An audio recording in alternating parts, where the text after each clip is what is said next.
Hello, St. William the Abbot family. As we continue in this journey of the ordinary time of the liturgical year and the season, we're trying to get back to some of the basics. Once again, we think sometimes we come into the church like everybody has a sense of what some of these signs or symbols or these statues or areas of the church mean, and we realize that it's important for us to do just like a renewal of that.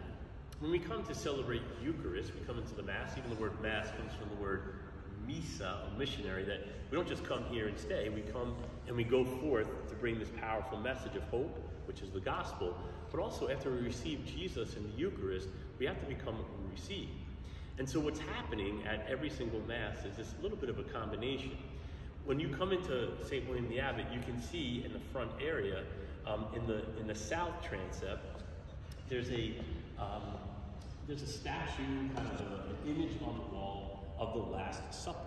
We know at the Last Supper is when Jesus really was celebrated the first Mass. He used very simple elements of bread and wine, and he shared a meal with his closest of friends. And so when we come to Mass, when we come and look at the front, we see what appears to be a table, but it's so much more than just a meal. It's actually the representation of the sacrifice of Christ on the cross. Also, when you come into St. William the Abbot, you see this incredibly beautiful crucifix. Now, very churchy term here, but liturgically, when we celebrate Mass, we have to have a crucifix. Not just a cross, not Jesus risen on the cross, but there has to be an image of the crucifix, because what we're doing is we're representing that. Even as a priest, we know, and some people know when we go to the old church, pre-Vatican II, the priest faced the Eucharist, faced the crucifix. And there was that sense of looking at what he was doing, not just the meal, but the holy sacrifice of Jesus going to the cross.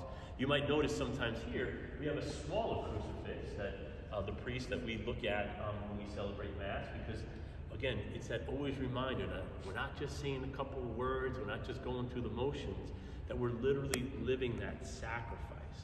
With that being said, what we try and do is lead ourselves into this journey up to the altar of sacrifice. Jesus, the Lamb of God, is slain here, up to the crucifix. And even that central place of the tabernacle, actually the word tabernacle means tent, a tent, and that's why even for us it's a covering in here.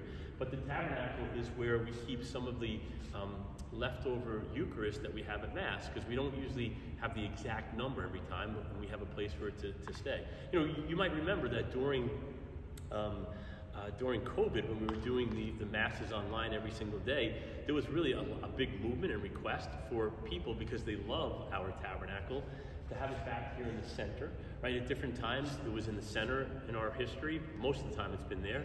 For a short time, it was over under that baldacchino, which now has the image of the Holy Family. But as I was saying, like, the whole movement of our prayer comes up as a people of God to the altar, to the crucifix, and really up into heaven. And so that's one of those reasons that we move the tabernacle back, and we have that focus on the crucifix. Some of you have asked that question, like, well, Father Joe, there was a time, right, when, for example, the tabernacle was a little bit off to the side. Now we moved it back like it was originally. But also with the crucifix, you know, on this transept, we have Jesus, the risen Christ. So there's a cross and the image of the risen Christ there. And for a time, we had that as the central focus for the celebration of the Mass. And I think back and forth with whether or not, what do we do with that? Does it get sent somewhere else? Do we continue to use it? But the beauty of us here is there's almost that movement of Good Friday, Holy Thursday, which is the Last Supper. Good Friday, Jesus on the cross.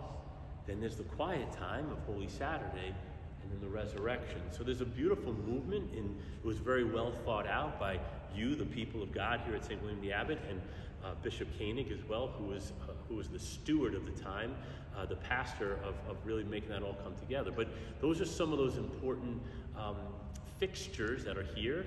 Not a table, an altar, that represents that movement for us celebrating the Mass, the holy sacrifice of the Mass, to the Eucharist, to the cross, and really that eternal mystery that happens where heaven and earth come together. So, these are some of the whys of some of these fixtures and statues that we have. Getting back to basics.